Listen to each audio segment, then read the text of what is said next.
Boa noite, estamos em direto dos nossos estúdios no coração da cidade de Maputo. Bem-vindos ao Jornal Principal. Estamos também em simultâneo com as redes sociais e a Rádio Sucesso. O sociólogo Elísio Macamo diz que a má implementação da TSU resulta de falhas na governação. Macamo afirma ainda que as falhas na TSU refletem erros nas políticas públicas. Para o sociólogo moçambicano Elísio Macamo, as falhas na implementação da tabela salarial única é apenas um de muitos problemas resultantes da falta de estratégias claras de governação no país. Houve grandes problemas em relação à tabela salarial, que essas questões não foram suficientemente acauteladas. E quando é assim, vamos ter problemas. E isso é uma coisa que a gente observa em várias outras medidas políticas. Raramente se acautela as condições que precisam de ser criadas para que as medidas sejam eficazes. Por outro lado, Macamo diz que uma das falhas que influenciou na má implementação da tabela salarial única é a fraca promoção de debate amplo do assunto na sociedade. Não há maneira mais barata e mais eficiente de obter assessoria do que colocando as coisas para discussão pública. E isso não foi feito. E a segunda coisa, e eu estou a repetir aqui, é que é preciso criar condições para que a implementação seja boa. Apesar de reconhecer que alguns problemas que o país enfrenta atualmente são reflexos de fatores históricos, Macamo não tem dúvidas de que há que se repensar no projeto de governação. E o que não está a andar bem é, por exemplo, a violência contra o Estado em Cabo Delgado. São os problemas de implementação de certas medidas políticas que foram tomadas pelo governo. Então, isso tudo pode naturalmente ser o resultado de alguns problemas de governação. Relativamente ao provável terceiro mandato de governação ao atual presidente da República, Elísio Macamo socorreu-se na Constituição da República para dizer que não há espaço para que isso aconteça. Renamo diz que os novos quantitativos da TSU são ilegais. O partido defende a exoneração do atual executivo. Vergonhoso e inaceitável. É assim como Renamo caracteriza os avanços e recuos na implementação da tabela salarial única dos funcionários e agentes do Estado.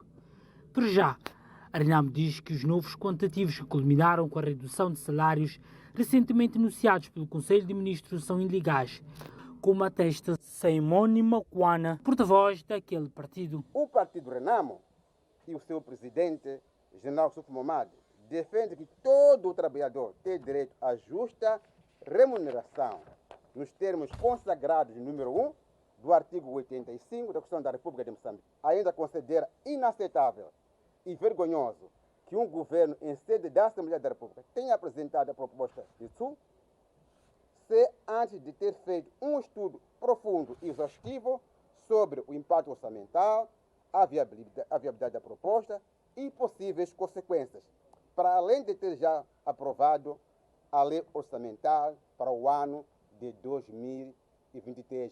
Na ocasião, Makwana acrescentou que os sistemáticos erros na harmonização dos quantitativos mostram a incompetência do governo do dia, daí pede a demissão do mesmo. Violação grosseira e sistemática da Constituição da República e das demais leis que demonstram a incompetência absoluta e o desprezo dos moçambicanos pelo governo do dia.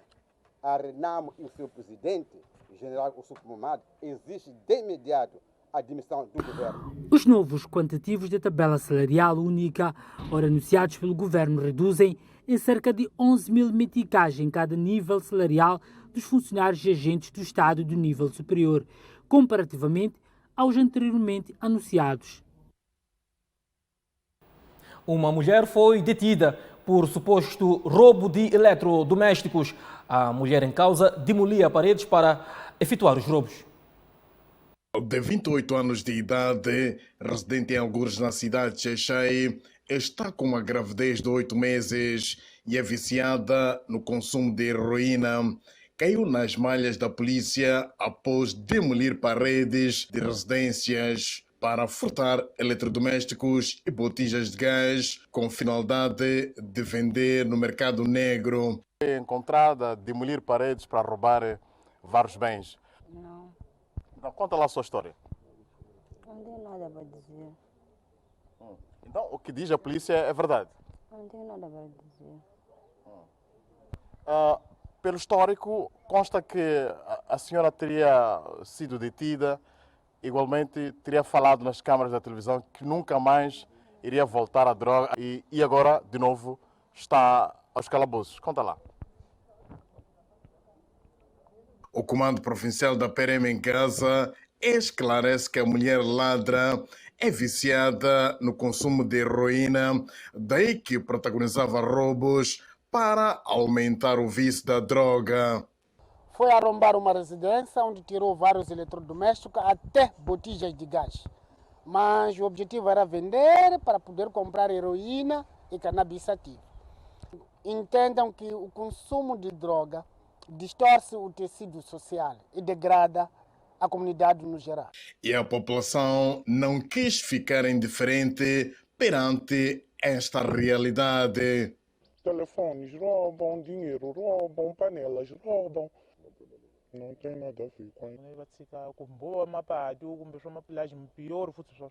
Na sua última incursão, foi neutralizada com botija. Depois de investigações, vários bens foram recuperados e entregues aos legítimos proprietários. E tudo era executado à luz do dia. E esta é sem dúvidas uma situação demasiado complicada, que não para por aqui. O porta-voz do Ministério da Educação impediu jornalistas de fazer questões abertas durante a conferência de imprensa desta segunda-feira. Não é a primeira vez que a instituição em causa comporta-se assim. Foi a primeira conferência de imprensa promovida pelo Ministério da Educação no âmbito da abertura do ano letivo de 2023. O arranque das atividades escolares era o único ponto de agenda preparado pelo porta-voz. Nós fizemos questão de convocar os órgãos de comunicação social para falarmos sobre o início do ano letivo 2023.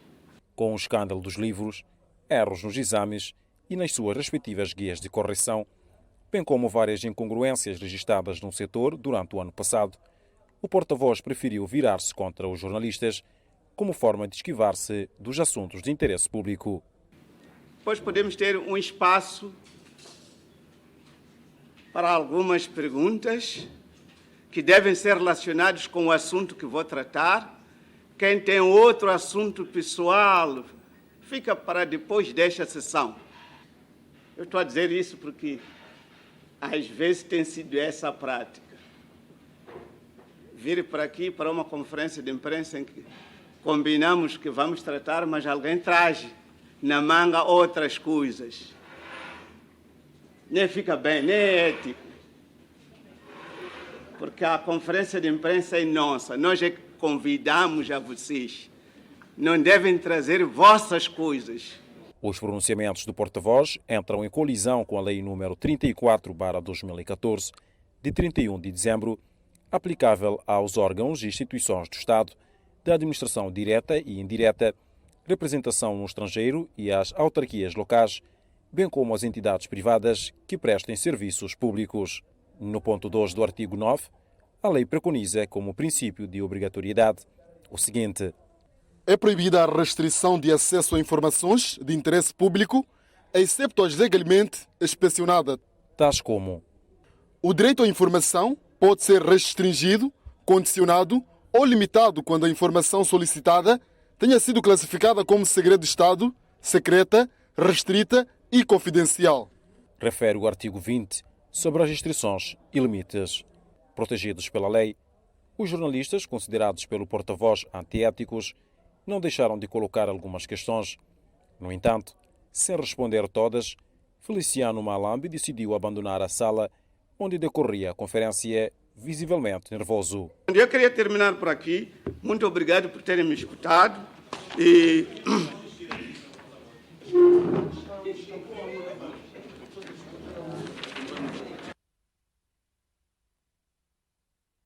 Tal como dizia o saudoso Carlos Cardoso, no ofício da verdade é proibido pôr algemas nas palavras. Seguindo com mais informações, o Ministério da Educação diz que há condições para a 7ª classe ir à secundária.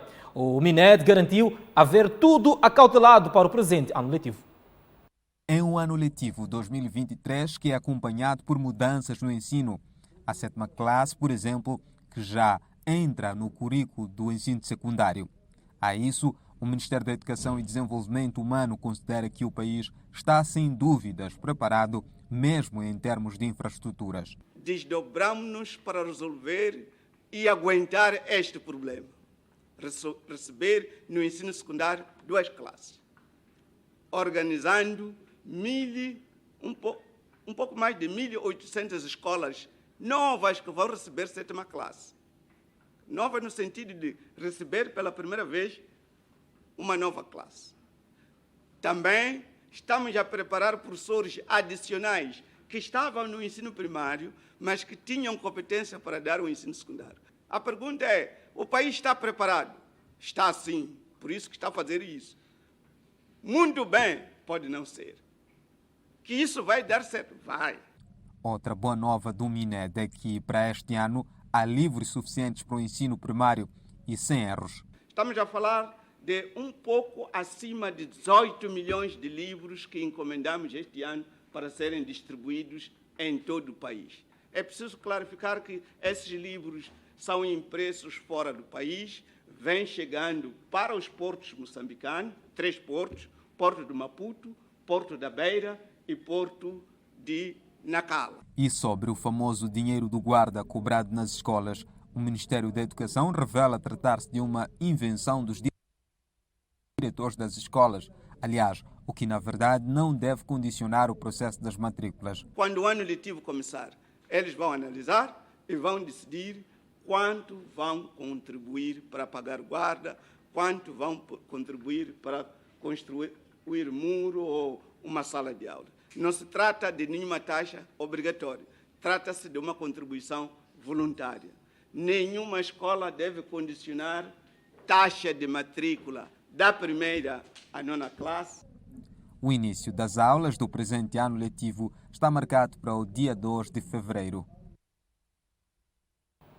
Muito bem, tudo apostos, portanto, para o início do ano letivo 2023. Seguindo com outras notas informativas, há problemas sérios de lixo no mercado de Chipamanini. A falha na remoção de lixo no mercado de Chipamanini, na cidade de Maputo, está a gerar desconforto para os vendedores. Aqui estamos a passar mal por causa do lixo, mas estamos a pedir socorro. Conselho municipal vir retirar lixo, porque aqui apanhamos doenças, malária, cólera e outras doenças. Mas estamos a pedir socorro mesmo, socorro, vir retirar o lixo. Porque Cria mesmo, porque nem temos máscara, mesmo pôr máscara, não vamos pôr máscara até todo dia que estamos aqui. Já vai há um mês mesmo, ainda não apareceram. Só estão a queimar às vezes, ninguém tira. Segundo eles, o cenário está a criar várias doenças. Frustrados comparam o atual cenário do mercado de Chipamanini com a lixeira de Ulene. É muito difícil mesmo, nem para passar não é tão fácil com essa sociedade aqui. E estamos a passar mal também. Sim, o mercado de Chipamanini, Ulene, não há diferença mesmo. Tudo é a mesma coisa, a diferença só está na escrita só. Com o lixo nas proximidades, há fraco rendimento nas suas atividades, porque os clientes não querem adquirir produtos comercializados no mesmo espaço onde é depositado o lixo. As pessoas nunca vão comprar o produto. Enquanto está assim, cheirado mal, não vão comprar. Não compram mesmo. Estão a passar para ir ao outro sítio. O lixo deitam de qualquer maneira e nem tiram. O problema está aí, estamos a sofrer. Os clientes não entram para conseguirem comprar. É isso aí. Sim, Faz fugentar o cliente porque o cliente nem pode parar no sítio que tem lixo, passa enquanto fecharam coisa, as narinas. Sim, clientes já nem entram lá dentro. Sim. A situação da falha na remoção de lixo assiste-se um pouco por todo o país. E ainda sobre o assunto em alusão, os vendedores de mercados Pamanine tendem a abandonar o local devido à situação de inhospitabilidade. Uma situação que está a gerar desconforto por parte dos vendedores. Segundo contam, a Idealidade prometeu o arranque das construções para a finalização das obras para 10 do corrente mês. Entretanto, nada se fez até agora. Sim, será que iam começar esse janeiro, mas nunca mais começam com as estradas. Tudo parou. Quase aqui, eu vou falar daqui de mercado anexo, novo mercado, não tem nada, nem parque, nem cliente, nem o que, já verá as bancas assim, não tem pessoa, não tem nada. Não posso adiantar nada, mano, porque a partir do tempo que inauguraram ali, prometeram que ia começar do dia 10, mas até aqui acho que esse dia 10 de janeiro ainda não chegou. Os vendedores indignados estão, pois devido a este cenário, não há circulação de pessoas, o que tem culminado com a falta de clientes, fator que leva a maior parte dos vendedores a abandonarem o mercado. O serviço dos Pamanine é triste. Desde que saímos lá fora, já contamos 4 anos, nenhuma coisa que estamos a fazer.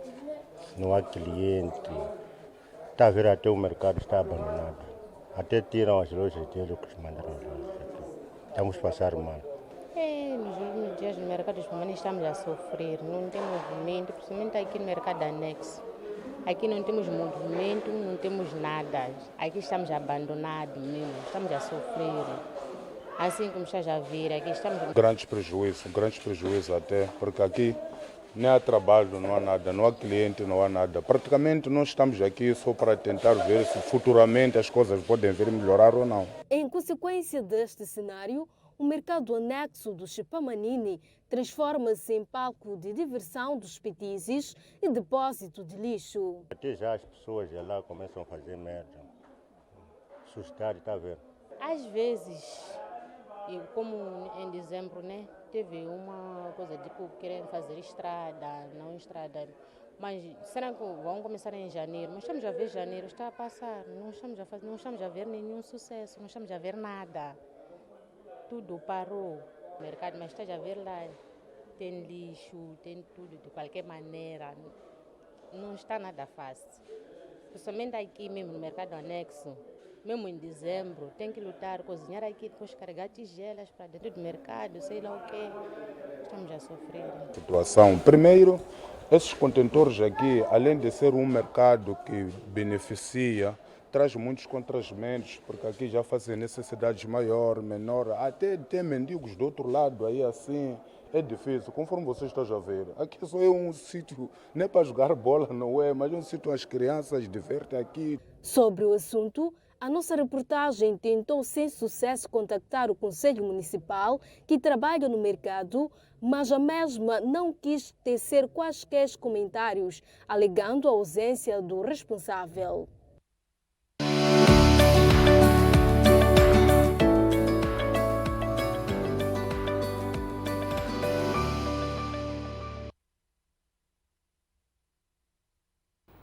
Muito bem, se tem por hábito assistido o Jornal Principal às segundas-feiras, já sabe que recebemos o professor Dr. Adriano Novunga para um espaço de comentários. Boa noite, professor, e bem-vindo mais uma vez ao Jornal Principal. Muito boa noite, muito obrigado.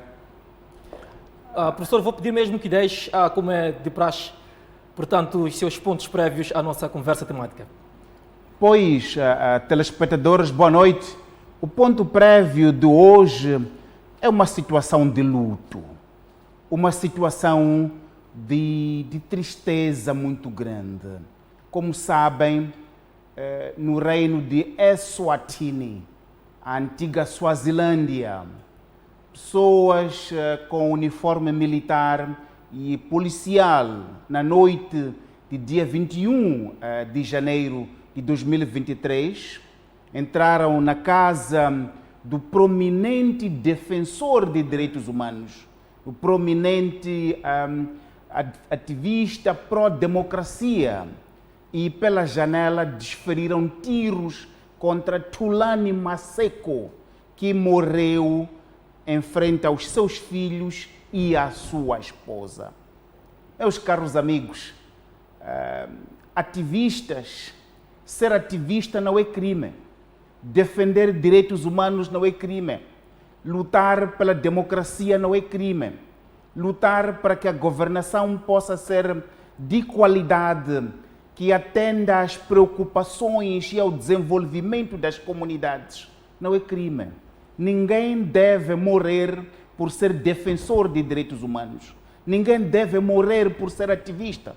Mas Thulani Maseko pagou pela vida a decisão e o trabalho de lutar para que as comunidades no país pequeno de Eswatini possam ter dias melhores.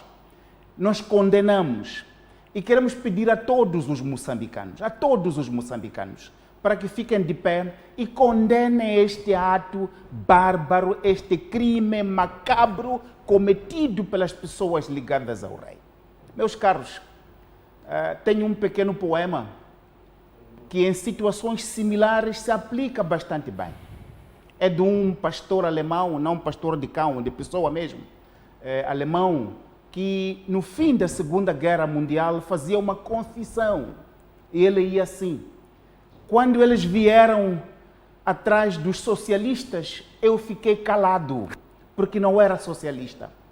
Quando vieram atrás dos sindicalistas, eu fiquei calado, porque não era sindicalista.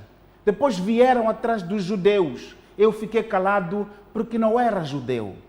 Aí, eles depois vieram para buscar a mim. E ninguém mais estava lá para fazer qualquer tipo de barulho, para se mobilizar em minha defesa, porque quando vieram buscar aqueles todos que podiam estar de pé, se juntar para que eu hoje pudesse ter liberdade, eu fiquei calado. Meus caros amigos, aqueles que mataram Thulani são os mesmo grupo que matou Matavela. Um dia há de vir para você.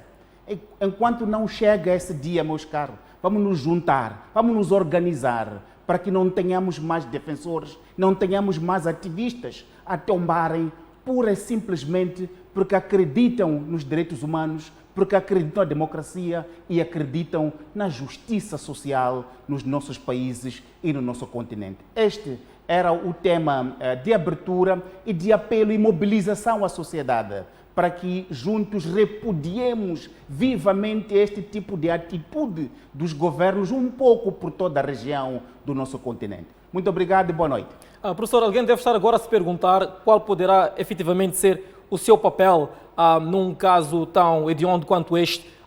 Sabemos que, infelizmente, a maioria das pessoas não tem vários recursos, não tem como, portanto, mobilizar algum esforço financeiro de modo a apoiar os ativistas. Mas a pergunta que fica é como, então, demonstrar a sua solidariedade para este tipo de situações? A nossa moeda, como ativistas e como sociedade, é mesmo solidariedade. Solidariedade com a viúva, solidariedade com os filhos do Thulani, solidariedade com estes. Mas também nos juntemos para buscar justiça para Thulani. E, muito importantemente, se essa palavra existe, nos juntemos para que a luta de Thulani não seja em vão. Não seja em vão porque o povo Swazi clama por justiça. O povo Swazi clama por direitos humanos, clama por democracia. Vamos nos juntar. Moçambique tem uma possibilidade de influenciar e o povo moçambicano tem essa possibilidade. Portanto, a nossa moeda como sociedade, como ativistas, é mesmo solidariedade.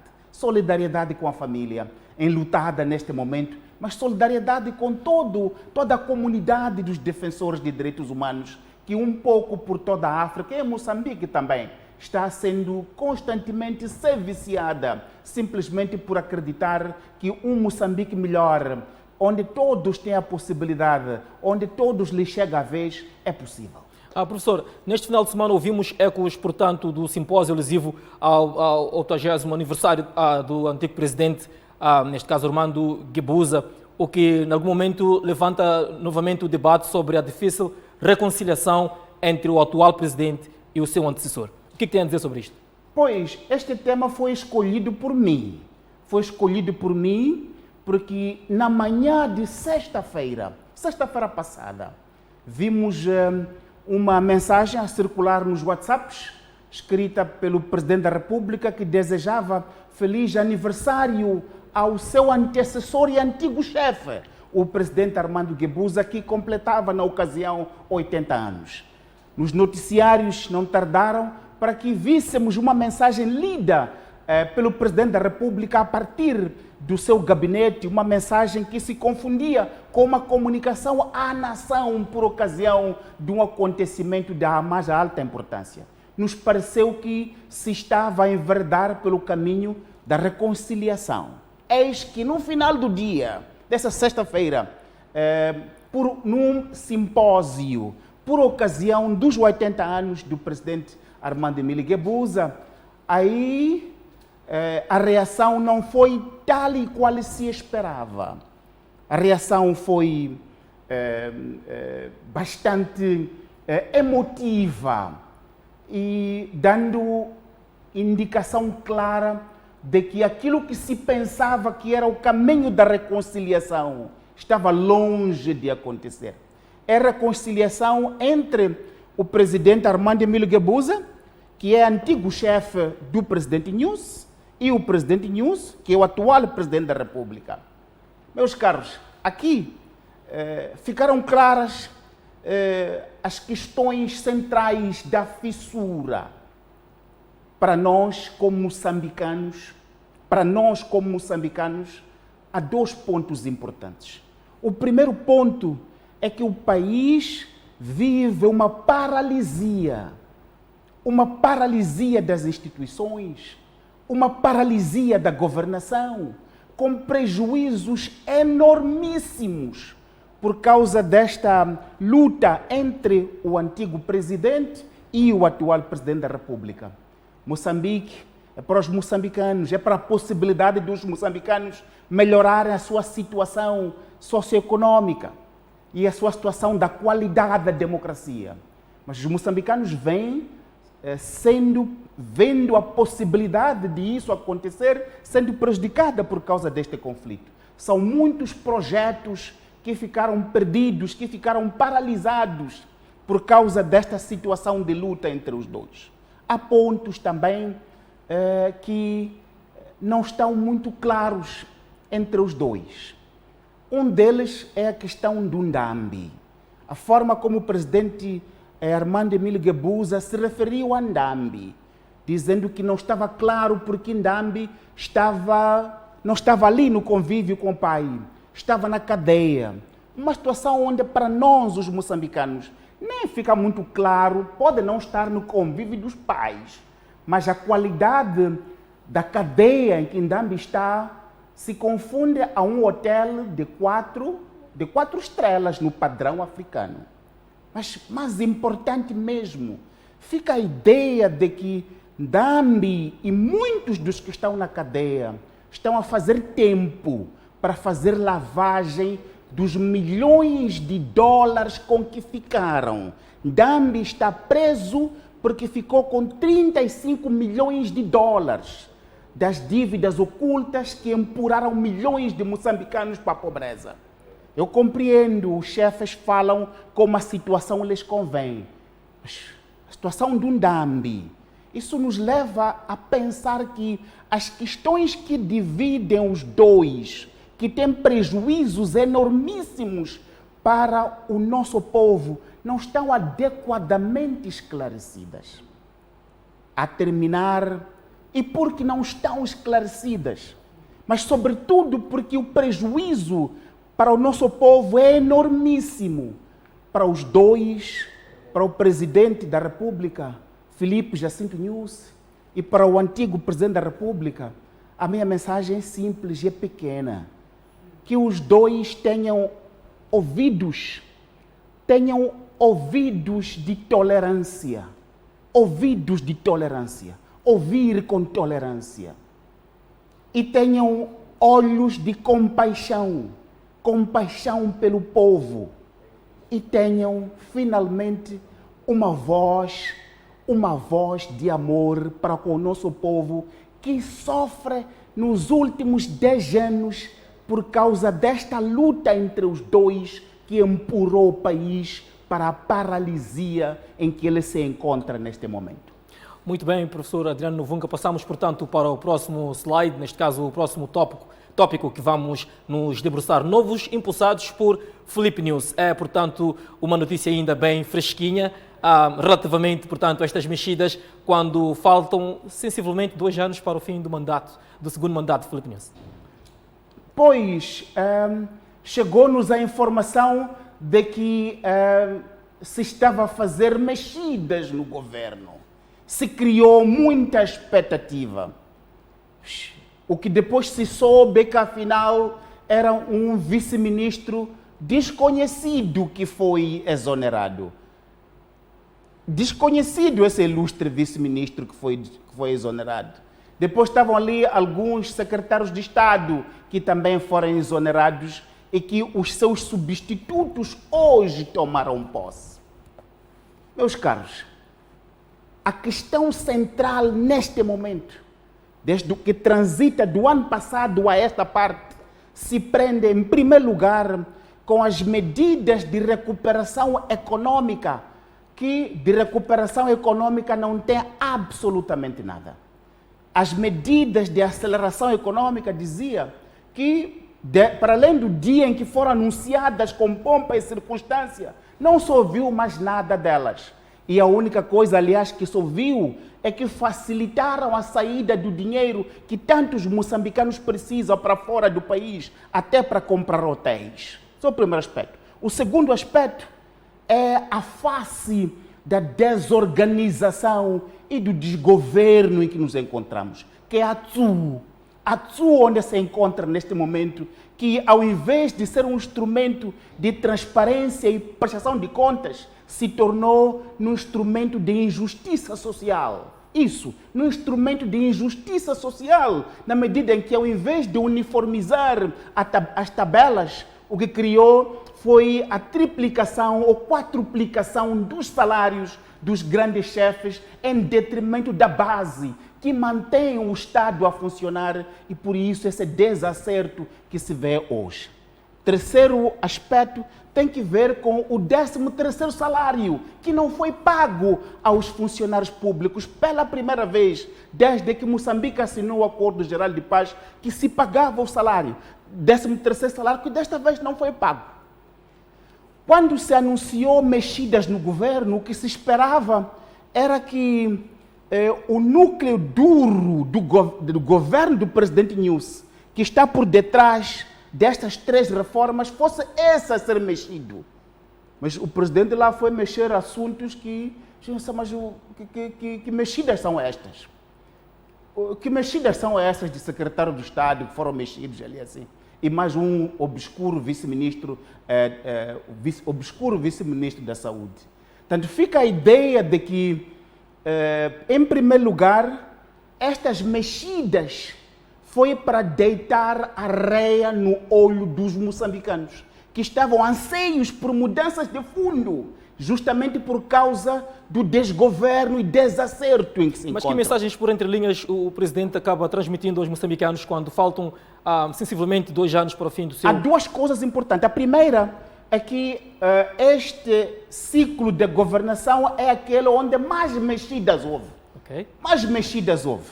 Mas essas mexidas não visam responder um problema concreto dos moçambicanos, como este é o caso neste momento em que nós temos os 3 pontos que mencionei, em que as mexidas feitas não respondem a nenhum desses assuntos.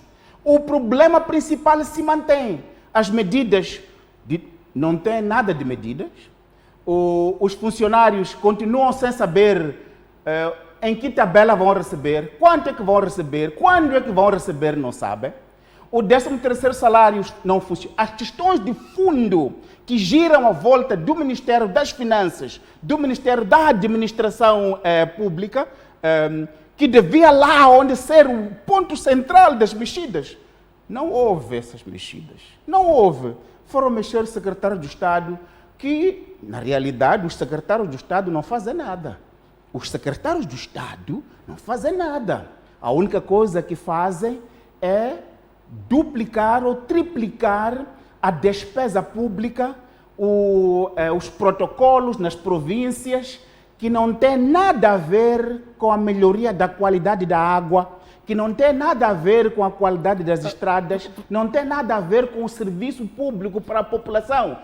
Tem a ver com o enchimento e o preenchimento de lugares pelos amigos, pura e simplesmente. Professor Novunga, neste xadrez da administração News, quem efetivamente o professor acha que devia ser mexido? Se nós queremos ser sérios com as mexidas, tem que ser mesmo ao nível do topo. Tem que ser ao nível do topo. Quer dizer, este nível de desacerto em que nos encontramos hoje, nos parece que uma convocação antecipada de eleições pelo Partido Frelimo poderia ser a saída airosa. Não nos parece crível que nos 2 anos que sobram vamos ver uma coisa diferente daquilo que temos estado a ver até hoje. E o que temos estado a ver até hoje é o desgoverno, uma falta de clareza de para onde é que se está a levar o país, e há cada vez mais sinais de que as famílias à volta da presidência da República vivem cada vez mais como reis, com um claro empobrecimento da população.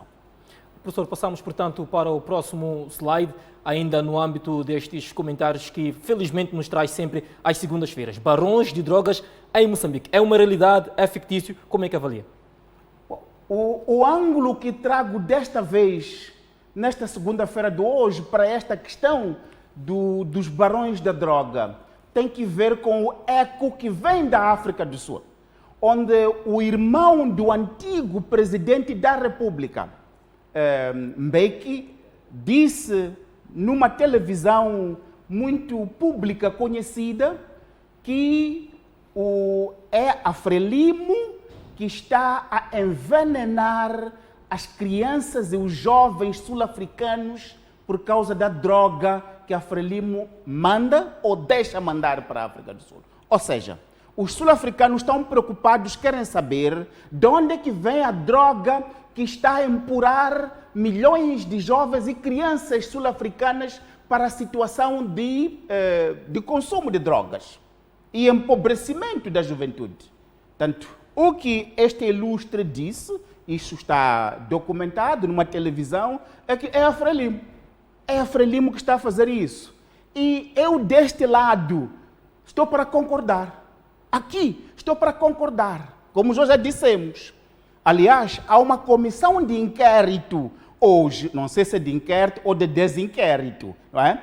Porque pela metodologia é mais uma comissão de lavagem de imagem pública dos barões da droga. Mas a questão é que o que nós sabíamos é que as pessoas do topo do Partido Frelimo andavam em namorisco com os barões da droga, cobravam comissões pelo trânsito. Mas o que estamos a ver hoje é que são pessoas que usam passaporte diplomático, são parlamentares, líderes até, na Assembleia da República, que estão implicados em tráfico de droga. Estão implicados em tráfico de droga. E o que os sul-africanos estão a dizer é que é a Frelimo que está a fazer isso. E estes foram pronunciamentos públicos. E a Frelimo está em silêncio. O que é que está a tornar esta narrativa de tráfico de drogas no seio dos governantes moçambicanos cada vez mais sonante nos últimos tempos? Por que veja uma coisa, meu caro. E é aqui novamente que eu quero apelar. Não vamos ficar em silêncio sobre este assunto. Não vamos ficar em silêncio sobre este assunto do tráfico de drogas. Olhem para a quantidade de prédios que está a surgir na cidade de Maputo. A quantidade de prédios. Há uma velocidade estonteante. De onde é que vem este dinheiro, meus amigos? O Estado não pagou o 13º salário. As empresas, os empresários moçambicanos, há 7 anos, disse na quinta-feira que Não há um único empresário moçambicano que tenha saldo negativo em relação ao Estado. O Estado está a dever a todos os empresários. Não tem dinheiro. Mas, entretanto, Moçambique é aquele com maior crescimento de prédios de luxo nos últimos 5 anos. De onde é que vem o dinheiro? De onde é que vem o dinheiro? E não somente isso. Os bancos moçambicanos, há 2 semanas, apresentaram lucros. Lucros fabulosíssimos. Os salários não receberam 13º. Não há dinheiro para pagar. O Estado moçambicano recorre aos bancos para pagar despesas básicas. A economia está em colapso. De onde é que vem esse dinheiro que faz com que os bancos moçambicanos tenham lucros fabulosíssimos? O professor está a afirmar não somente isso. Espera um pouco, não somente isso. Na semana passada, a entidade que classifica os principais bancos africanos disse que 3 bancos moçambicanos estão entre o topo no continente africano. A economia moçambicana é de 15 bilhões. Como é que tem três bancos? Uma economia que tem de 15 bilhões, tem 3 bancos. E países que têm uma economia de 40 bilhões não conseguem ter um banco lá entre os bancos mais importantes do continente africano. O que nós estamos a dizer é que Moçambique se tornou numa lavandaria do crime organizado, tráfico de drogas, por um lado. Por outro, é um narcotrânsito. Todo este processo é facilitado pelo Partido Frelimo. O sul-africano disse e o Partido Frelimo ficou em silêncio. Na verdade, o professor acabou respondendo a minha questão relativamente, portanto, à questão do crime organizado e esta questão toda de lavagem de dinheiro. A minha pergunta era mesmo à volta deste quesito. Na verdade, estamos aqui com o professor Adriano Novunga, onde estamos, portanto, a fazer esta analogia, estas análises à volta, portanto, dos assuntos mais sonantes da nossa sociedade, assuntos que marcam, portanto, a atualidade em Moçambique relativamente a diversas temáticas. Falamos, portanto, um pouco sobre os pronunciamentos de Armando Guebuza, antigo presidente da República, antecessor de Filipe Jacinto Nunes, no que concerne esta clivagem existente entre o antigo presidente de Moçambique e o atual presidente, portanto, da República. Falamos também um pouco à volta da questão da TSU, onde o professor Adriano Novunga destacava que, infelizmente, portanto, os quantitativos não refletem aquela que é a necessidade dos moçambicanos. Falamos ainda sobre a questão do crime organizado, falamos, portanto, desta questão do irmão do antigo presidente sul-africano Mbeki ter acusado os frelimistas, se me permitem, ou então algumas elites do Partido Frelimo de estarem envolvidos, portanto, com a questão das drogas. Ainda estamos aqui para a última questão, que vamos então nos debruçar aqui com o professor Adriano Novunga. Bom, professor, vamos agora olhar ao nosso último aspecto desta conversa, para que possamos colocar então um termo a esta sua visita aqui à TV Sucesso, que já é, portanto, habitual às segundas-feiras, professor Adriano. Pois, o meu quarto e último tema tem que ver com os aeroportos, o Aeroporto Internacional de Maputo. Cartão de visitas em todo o mundo, o Aeroporto Internacional. Mas o ponto é que o Aeroporto Internacional de Maputo está inoperacional. Está inoperacional. Lembram-se dos milhões de dólares gastos para a construção do Aeroporto Internacional de Maputo? Lembram-se desses milhões gastos? Hoje o aeroporto está inoperacional. 3 exemplos apenas. O primeiro é que o Aeroporto Internacional de Maputo não tem um sistema de refrigeração. Não tem um sistema de refrigeração. As pessoas que passam por ali, algumas têm que carregar ventoinhas assim, para tentar, não é? Outros vão deitar a água, porque está quente, não há refrigeração. É um dos únicos aeroportos internacionais do mundo sem refrigeração. Portanto, e imagina as pessoas que trabalham lá, os funcionários que trabalham lá, os passageiros, esses ficam ali no máximo 2 horas. E os funcionários que ficam ali? Os funcionários da migração que estão ali desde logo cedo até o fim do dia, os das alfândegas que estão ali, os funcionários dos aeroportos que ficam ali, Isso é violação grave às condições de trabalho dos funcionários. Essa é a primeira questão. A segunda questão, o aeroporto internacional de Maputo tem mangas. Mangas é aquela ponte que liga, né? Sai-se do aeroporto e leva lá. Não funcionam aquelas coisas. Aquelas coisas não funcionam há anos. Foram construídas com muito dinheiro, não funcionam. E ninguém diz nada. Todo mundo fala das linhas aéreas de Moçambique, mas os aeroportos não estão a funcionar. Os aeroportos, o terceiro aspecto, que este é um atentado à saúde pública nos aeroportos, um atentado à saúde pública. Está sujo em todo lado. Está sujo em todo lado. Você toca a parede, fica com sujidade. Toca a escada, fica com sujidade. Está sujo o aeroporto. Se bem que este é um padrão um pouco generalizado até dos ministérios. Mas um aeroporto internacional não conseguem ter pessoas a limparem o aeroporto. Limpar, só isso aí, só. Temos água, né? Temos água no Umbeluzi. Só buscar ali, colocar pessoas a lavar, a limpar. Não conseguem fazer isso. O que é que está a falhar, professor, na administração Mas uma coisa. Aí passei do aeroporto da Beira. O aeroporto da Beira também é internacional. Desde que houve o ciclone na Beira, nem pintaram um pouco o aeroporto da Beira. Veja qual está o estado de abandono aquele aeroporto. E um pouco por todo lado. O aeroporto da cidade de Pemba. Pemba, meus caros amigos, meus concidadãos, é a terceira maior baía do mundo. A terceira maior baía do mundo. Isso somente é uma riqueza para os moçambicanos.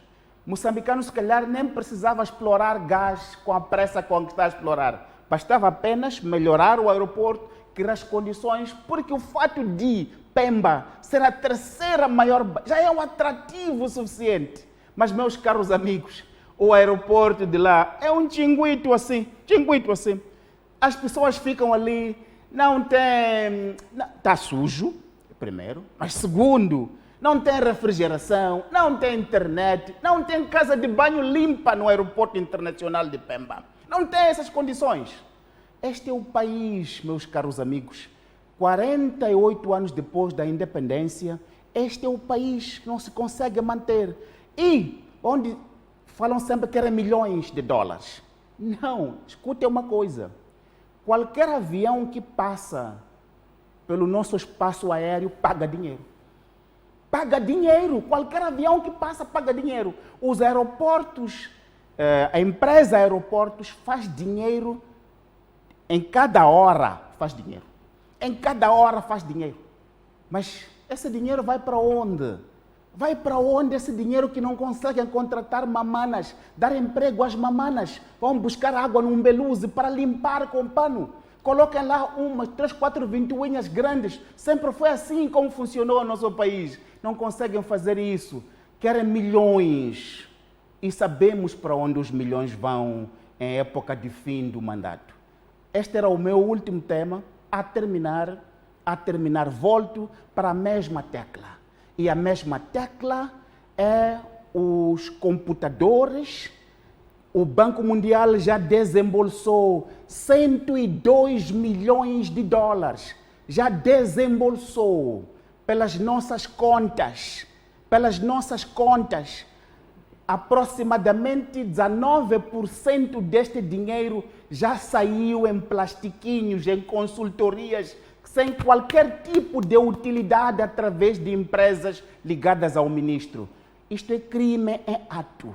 É crime em ato. Vamos parar isto. Sobre este assunto, vamos apresentar ações da campanha que estamos a organizar para dizer não ao desvio dos computadores, para que os nossos sobrinhos, nossos filhos, possam aprender com um mínimo de condições. Muito obrigado, boa noite e até a próxima semana.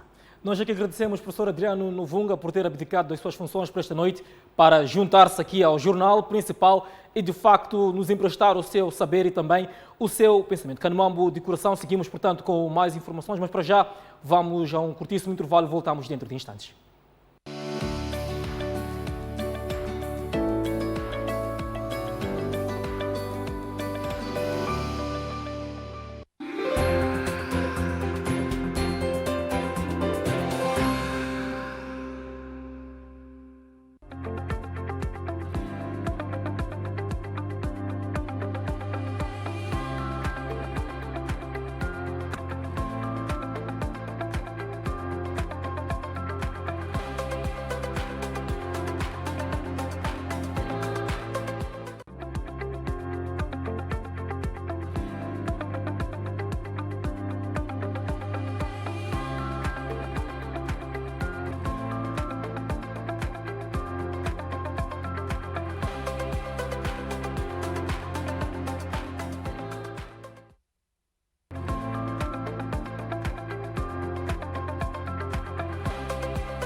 Está de volta.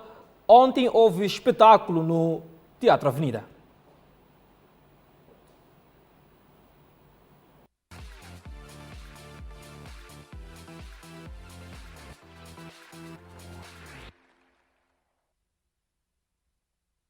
Caiu o pano do maior reality show de promoção de estrelas da música moçambicana. Rafael Matsim é o grande vencedor do Vozes que Encantam e levou para casa 100 mil meticais.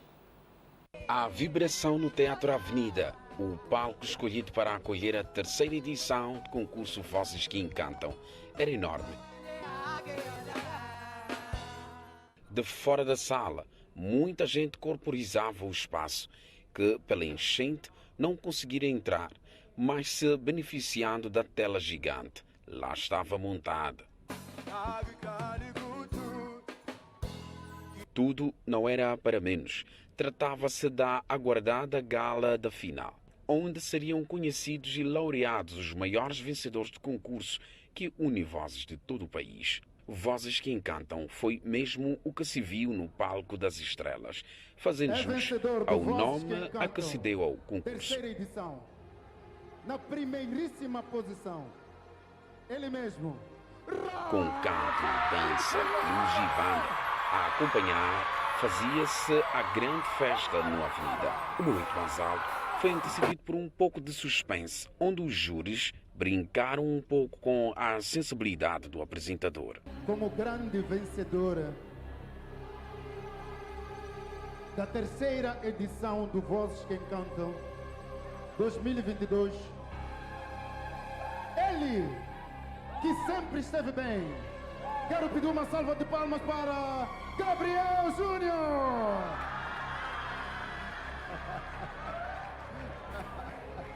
Milton, você, eu é que te pago o salário, não podes andar a brincar com o teu bolso de qualquer maneira. Enfim, a hora é esta de conhecer o grande vencedor. Agora sério. Vamos lá. Vamos lá. Senhoras e senhores, é vencedor do Vozes que Encantam, terceira edição, na primeiríssima posição, ele mesmo, Rafael Matsim!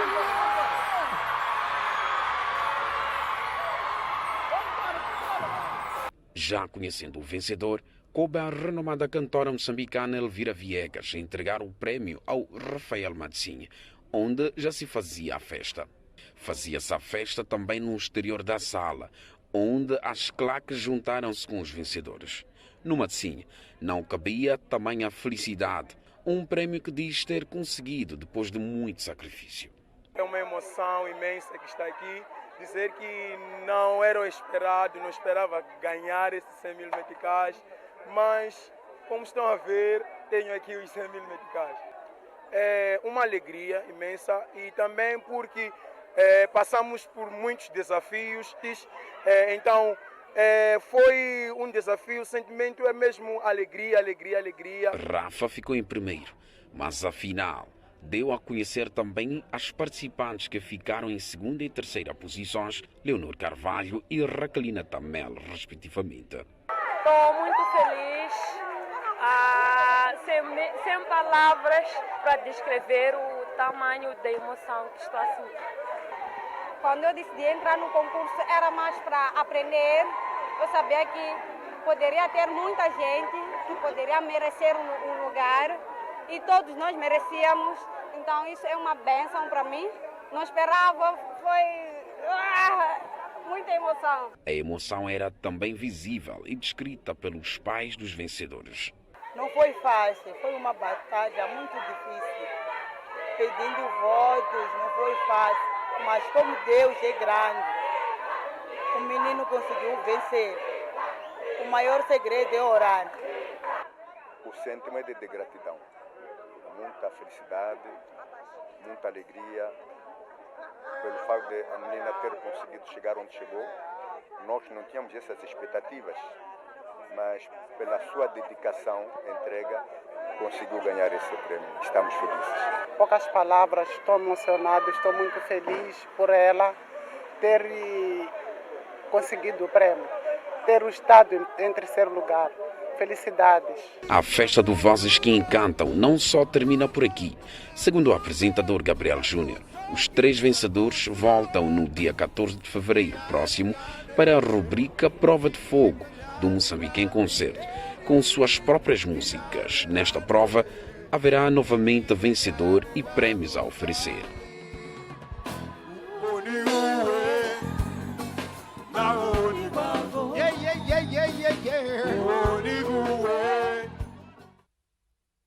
O público presente no Avenida diz que o reality show teve justos vencedores. Já o professor Nandov diz que os participantes estão prontos para o mercado. O público era também o maior júri deste evento.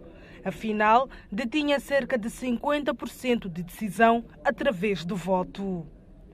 Terminadas semanas de concurso, o público diz-se feliz com os resultados. Esta final dessa gala nós achamos muito especial, gostamos muito. Nós já viemos com a expectativa de que nós havemos de ganhar. Nós saímos de casa a saber que nós vamos receber o prêmio. E nós estamos muito agradecidos. Não foi eu que ganhei, mas eu agradeço. Foi muito justa! Muito justa! Quem não concorda? Foi justa, sim. Eu achei que foi muito justa, sim. Essa final eu achei super maravilhosa. Todos eles atuaram muito bem, por minha parte. Bom, acerca do Rafael Madzinho, ele é da minha zona, assim, tipo irmão mesmo assim, da mesma igreja. Então, foi uma super final. Lúrio é parceiro da Celina, uma das participantes do Vozes que Encantam, que chegou à final, mas não conseguiu estar no pódio. Porém, nem isso tira o brilho da qualidade que o evento forneceu até o fim. Foi uma cena muito interessante, muito, como é que eu vou dizer? Não encontro palavras agora para descrever, mas foi algo muito emocionante, fez com que todos nós estivéssemos a sentir emoções muito à flor da pele, e esta última gala foi merecido para o primeiro lugar, foi merecido também para os outros, e eu estou aqui para apoiar a minha candidata favorita, Celina, apesar de não ter sido uma das 3 melhores, mas ela se superou, merece. Bem, a sua candidata favorita de alguma forma não venceu, venceram os outros. Acha que esta premiação foi justa? De certo modo, foi sim, porque, para ser sincero, estávamos numa situação em que tínhamos concorrentes, todos eles de ponta, então era uma situação em que seria muito, vou dizer assim, muito difícil ter que selecionar um dos 3 melhores. O professor Nandov Mazzini, membro do corpo de jurado do reality show, diz que estão praticamente todos preparados para o mercado da música e reafirma o merecimento dos que venceram.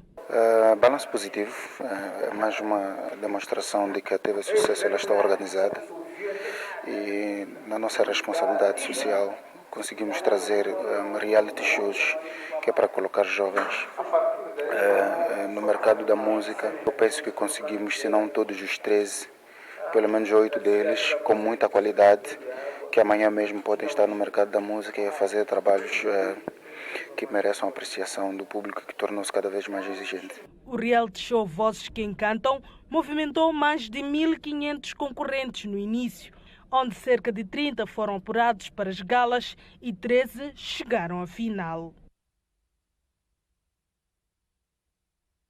Por outro lado, os artistas moçambicanos dizem que Vozes que Encantam provou ser um concurso de música diferente dos outros realities por priorizar a cultura moçambicana. Os artistas renderam-se também ao talento dos participantes. No palco brilharam as estrelas do Vozes que Encantam, os principais atores da festa. Mas também foram batizados pelos artistas moçambicanos, que fizeram questão de acompanhar os novatos em suas atuações.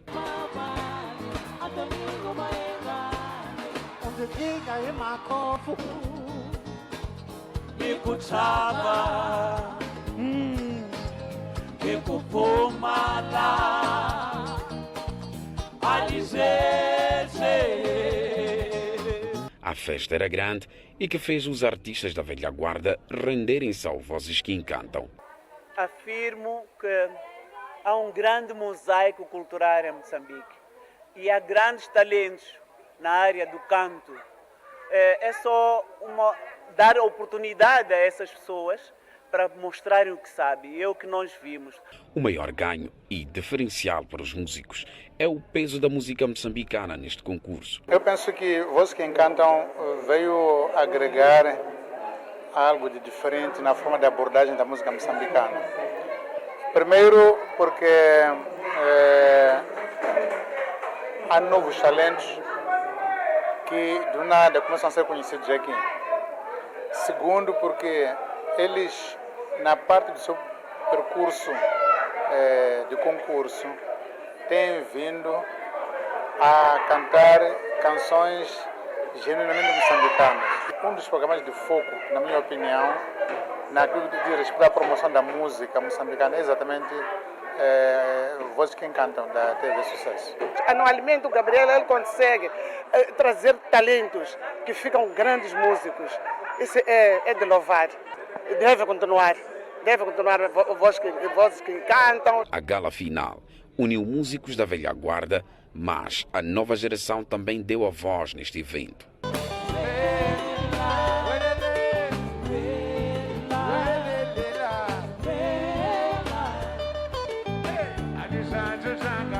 Isso não é dúvida, não tem as dúvidas disso, meu caro.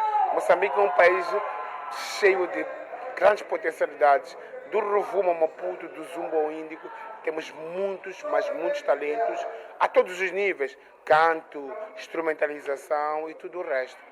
Bom, eu acho que o Vozes que Encantam é uma forma de trazermos novos artistas para a praça, é uma forma de reconhecermos novos talentos e uma coisa única que existe no Vozes que Encantam é o fato de trazermos música moçambicana no seu mais alto nível. Temos aqui artistas, né, da velha geração a trazer esta experiência para os novos talentos. Portanto, Vozes que Encantam para mim é uma experiência muito boa para aquilo que é o enaltecimento na cultura moçambicana. A festa da música moçambicana estava em alta. Não muito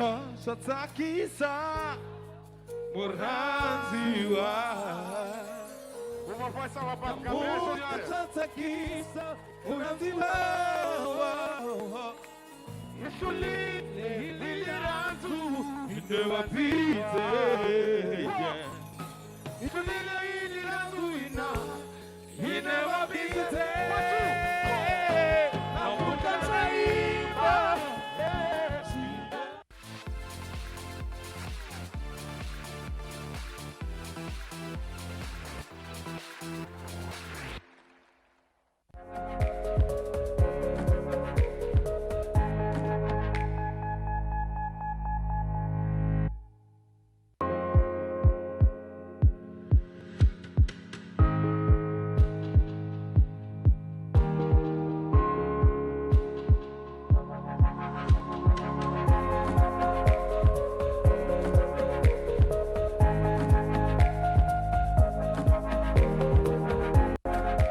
Estamos de volta à terceira e última parte do jornal principal, seguindo com outras notas informativas. A emoção está de volta. Ouro Verde, a telenovela que marcou os moçambicanos, regressa em mais uma temporada a partir de hoje. A partir de hoje está de volta a segunda temporada da telenovela Ouro Verde, uma novela que já conquistou o coração dos moçambicanos.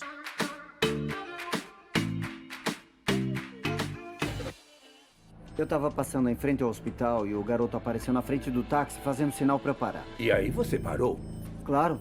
Eu olhei para ele e vi que ele não estava bem. Entrou no táxi chorando, tremendo, percebi que tinha acontecido alguma coisa. Mas depois levou ele para algum lugar? Levei para a gafieira. Para a gafieira?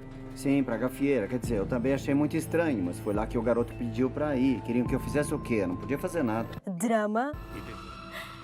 Ele tinha morrido num acidente de barco. Como que isso é possível? Todo mundo pensava.